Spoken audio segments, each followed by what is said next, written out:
આમાં બહુ ફાયદો છે બધા માટે. આપણે એમ નથી કહેતા આ જ્ઞાન હોય ને તો હિંમત મળે. સંત લોકો બધા તપસ્યા કરે છે પણ જ્ઞાન વગરના રહ્યા, બેઠા બેઠા તપસ્યા કરે. એને ભગવાન શક્તિ આપે છે. કેમ કે એની ભક્તિ કરે છે, નોંધારી ભક્તિ કરે છે, ખબર વગરની. તો એને ભગવાનને શક્તિ દેવી પડે કે એના બાળક છે. એને એમને તપસ્યામાં બ્રહ્મા એમ કહેતા કહેતા મગજ વ્યો જાય ને એનો આત્મા છૂટી જાય. અને ભગવાન કહે છે મારી ભક્તિ કરે ને અરે શું જ છું, અને કાશ્ય કરો મુકાવે ને એના બધા કર્મ હું માફ કરી દઉં છું. આ બધું આખા વિશ્વનું અમારે હું 40 વર્ષનું સાંભળું છું.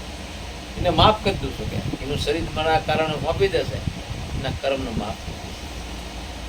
જે બને મારી ભક્તિ કરે એનું ભાડું હું આપીશ. જે પણ તમે અંબાજી